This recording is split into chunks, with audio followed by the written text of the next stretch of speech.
Hello and welcome to episode 64 of the Low Back Pain Podcast. I'm your host, Dr. Grant Elliott with RehabFix online low back program. And today's topic is how you can structure a low back friendly workout at the gym. If you are currently trying to recover from a low back disc herniation sciatica issue, but you still want to get your workout on, what can you do?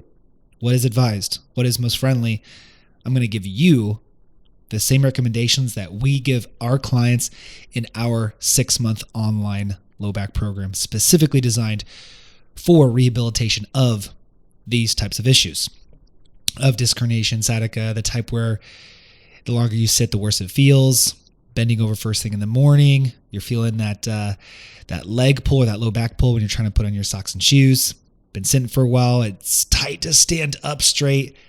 This is the recommendation we're giving for those types of individuals, which is probably 90% of you listening. Very, very common low back issues. Now, as always, if you have not joined my private Facebook group yet, you need to go join. I am posting exclusive content in there and interacting with you.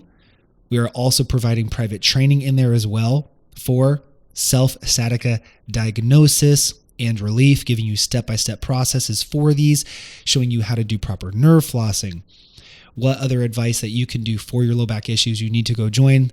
The Facebook group is called RehabFix Low Back Program, and it will also be linked in the show notes. So without further ado, let's get to it. Every single client we talk to, almost every single one, always asks, Grant, can I stay in the gym? Can I keep working out throughout the program? 99% of the time, my answer is yes. 99% of the time. You guys know I like to train, and my goal is to get you back to training as quickly as possible.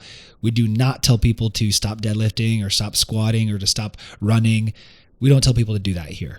No. Movement's medicine.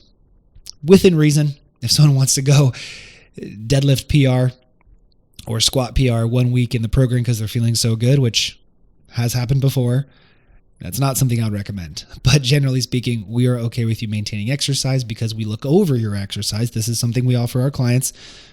We also network with some of our clients' trainers to go over their training and to say, hey, this is good, this is good, this is good, this is good, but maybe let's take this back or let's modify this. So this is something that we go through with you. We modify your training to make sure it's suitable for your condition so that you can maintain pain-free training throughout the program and we can make optimal progress. So generally speaking, obviously this is not specified towards any one individual, right?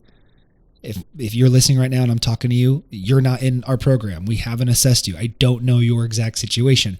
So I'm going to give you a broad scope for these types of most common disc, sciatica, low back issues that are some friendly movements that they can do in the gym to stay fit without aggravating things. Most commonly, people talk about lower body. Okay, so that's going to be the focus today. A lot of people are still doing their upper body workouts because you can do a lot of machines, right? If you're doing like a seated shoulder press, a seated bicep curl, a seated shoulder raise, or chest press, most of the time, people are aware like, hey, I can still do seated exercises in the gym. It's not going to bother my lower back too much, okay? And so we're going to focus on lower body mostly. So, I'm going to go over lower body and then we'll touch on our brief upper body ones. So for lower body, a lot of our clients who like to have a good solid leg day, good heavy leg day, they want to be squatting. They want to be leg pressing. They want to be lunging and just crushing their legs and getting that good sore. They want that, but they haven't been able to for a long time because it flares up their back or it flares up their leg. So here's my initial recommendation. Okay, listen up. Squatting is not bad, but squatting can be sensitive for a lot of people with these type of disc issues. The ones, once again, where longer you sit, the more you feel it, staying in the same place for a long time, bending over first thing in the morning, it can be sensitive, okay? So let's still discuss a way that you can get some good compound movements in and some isolated movements without straining yourself, without straining your issue. Typically what I recommend, of course, if your gym has a hack squat, that's a great substitute to still do a squatting motion while maintaining your spine in a fixed position. All the movement occurs through your knees and through your hips. So that's a great way to mediate that. With leg press, a lot of people are nervous about leg press too. A lot of people have done heavy leg presses and felt a pop in their lower back. So what we can do with leg presses now is we can switch that to a single leg press. Single leg press. There's two reasons why this is so effective for meeting lower back issues. One, it forces you to lower the weight substantially. But two, by having one leg on the ground and one leg up on the pad of the machine, the leg press machine, it forces your lower spine and your pelvis to be in a more rigid and neutral position. If both legs are up on the pad and maybe you're not paying attention so much to your form, it's easier to have both your knees go really deep and to round and potentially make yourself susceptible to flare-ups or injury. But if you only have one leg on it and one leg's on the ground, it forces your pelvis and your lower back to remain more rigid and more neutral. It's a great way to work around it. Single leg press. Now, so those are two compound movements: hack squat, single leg press. Great variations. Now, what are some isolated movements? Leg extension and seated leg curl. If you have nerve tension, once again, we have nerve tension tests on my private Facebook group. We have sciatica tests on my private Facebook group. Go test yourself so you can know for sure. But leg extension and seated hamstring curl both involve sitting with your legs extending fully out in front of you. If you have sciatica with nerve tension, then these could trigger your symptoms. Because think about it. If you're sitting and both your legs are going straight up in front of you or toes to the ceiling, that's increasing nerve tension.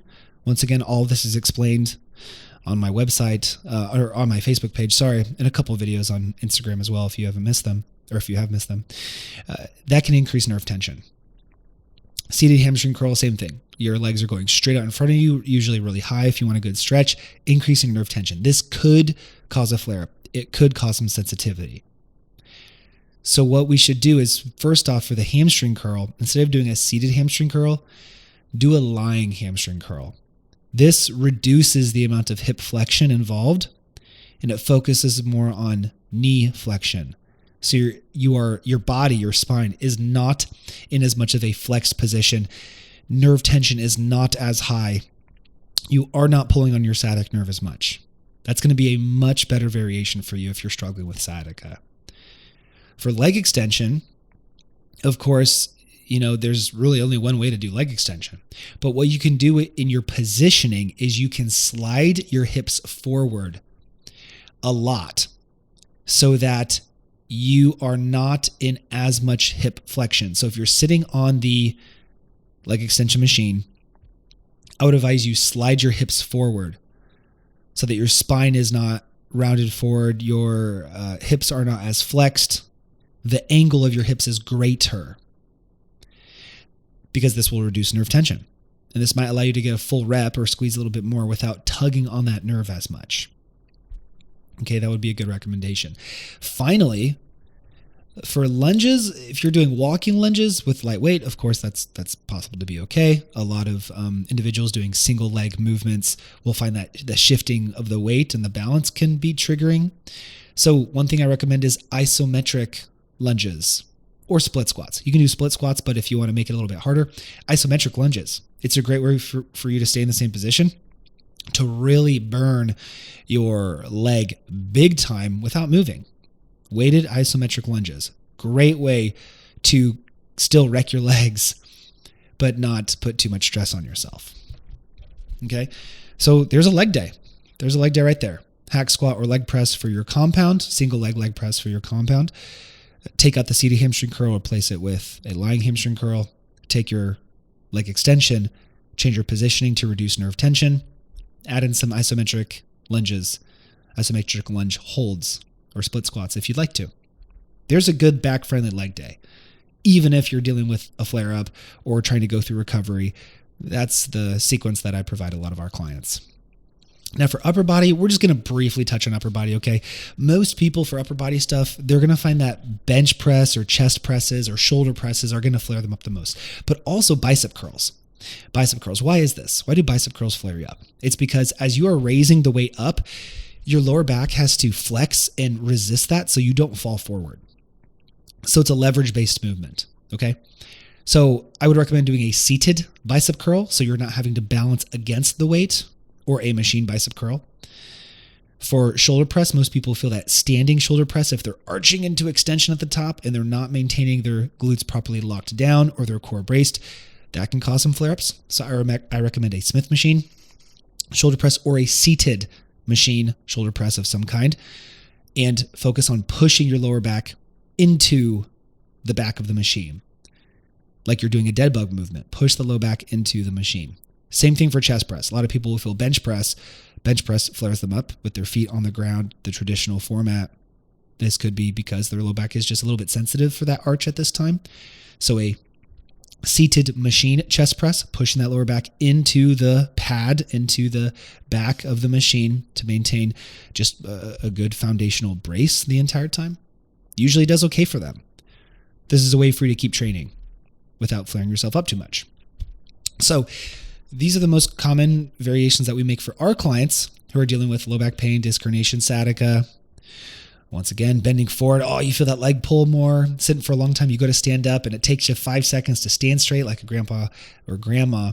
These are the type of low back issues that we knock out of the park, that we help clients resolve every single week. And these are some modifications that we make for them. But once again, you can't just modify your life.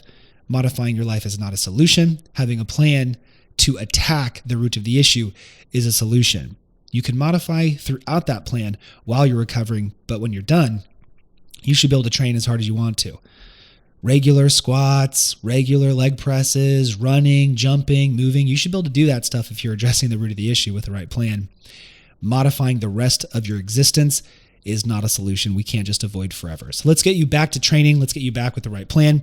If you would like help with any of these issues, reach out. Join our Facebook group, submit an application, reach out for help on our Facebook group, and we would love to help you and give you more information on how you can begin to resolve these issues on your own with the right plan, with our guidance and the comfort and convenience of your own home. Love it. Come on now. The easiest thing to do for your low back is nothing. That's the easiest thing to do. Those who want to actually do something about it, they do something about it. Okay? Actions speak. If you are watching this on YouTube, please like, comment, and subscribe. If you are listening on your favorite podcast platform, please leave a 5-star rating and review. As always, move more, move in nature, move in the sun. Thank you so much for listening, and have a great day.